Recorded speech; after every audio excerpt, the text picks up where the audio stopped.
Днеска ще разгледаме една история за едни много добри родители, които дават на дъщеря си, а тя им прави проблем за Wi-Fi.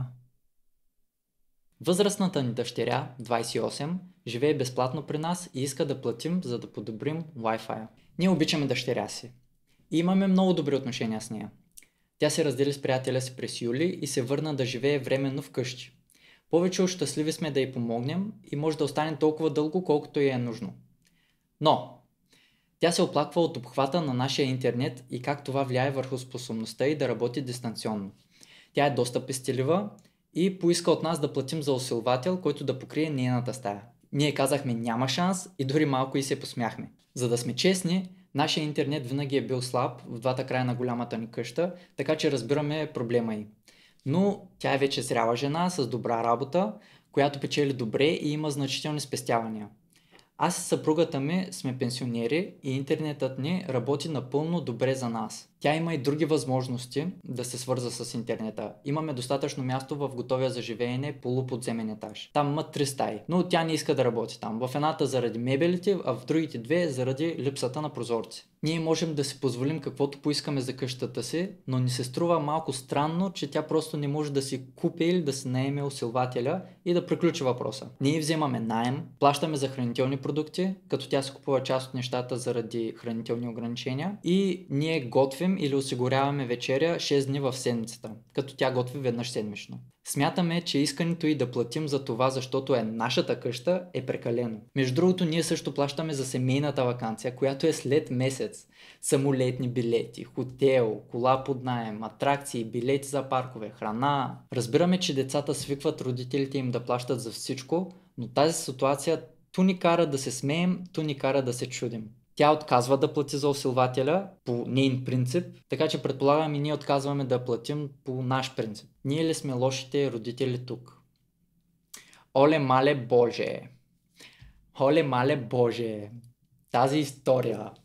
Сега, ти си възрастна жена с добра работа и имаш спестявания и не искаш да си платиш за Wi-Fi. Той се случва, когато родителите прекалено спойват децата си, прекалено им дават, им купуват неща и ги карат да са безгрижни. И не ги учат, че трябва да се работи за това, което се има и следователно не идва всичко е така. Просто не пада от дървото. Родителите в този случай не са лоши, да, не са лоши. В смисъл, ти си голяма жена, в смисъл, това е жена на 28 години, разбирате ли? На 28 години. Това е възрастна жена с работа, спестявания и не иска да си купи за усилвател за Wi-Fi, разбирате ли какво е това нещо? То не е като минеш някакви години или по-скоро е като израснеш и като ти дойде едно такова осъзнаване, че никой не ти е длъжен. Дори родителите ти. Длъжни са, да, но до 18 годишна възраст.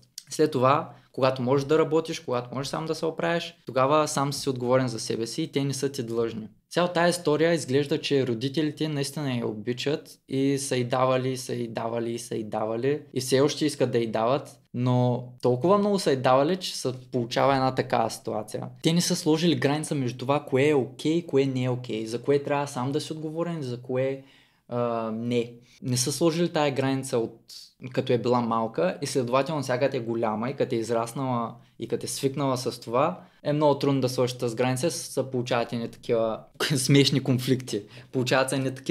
конфликти. Представете ситуацията просто, разбирате ли? Тя отива при тях да живее временно. Аз ако отида някъде да живея, дори и вкъщи при мама да е, в момента, когато имам работа, нали, всичко го цепя на две, разбирате ли? Всичко го цепя на две, понеже аз използвам наема, аз използвам къща. Няма значение, че сме родители, майка, дъщеря. Всичко се цепи, понеже ти си отговорен, колкото и тя е отговорна. И ако имаш респект към родителите си, ама как да имаш респект, когато те не са сложили граница?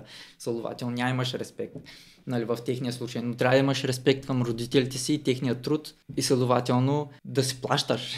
Разбираш ли? В смисъл, трябва да имаш това чувство отвътре, нали, отговорна съм за себе си. Просто не мога да се представя да живееш такъв човек, който няма някакво чувство на съвест. Че това е труда на родителите. Те са пенсионери и те са трудили за тази пенсия. Те са бачкали са цял живот. И сега вместо да ги оставиш да се радват, Ти ги караш да платят за един усилвател. Разбираш ли?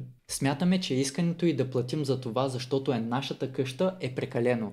Ами да, тя си знае. Значи това е вашата къща и тя знае при вашата къща как е. И как е? Ами те плащат за всичко. Родителите плащат за всичко. Те е свикнала вкъщи, вие те сте я научили, което е кофти. Но в случая и тя трябва да се осъзнае. Така че тук и двете страни имат какво да научат, имат какво да променят. Значи дъщерята малко трябва да се свесне, някой да удари по главата с реалността, която е това не е нормално.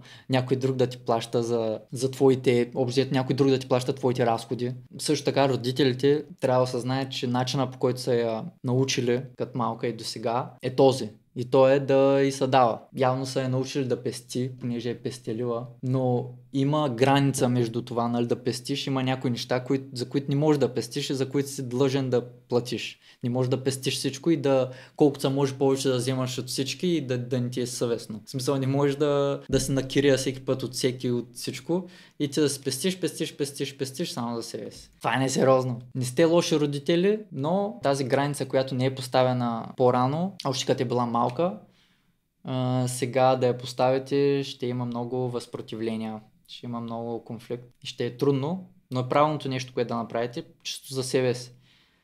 Понеже... Да.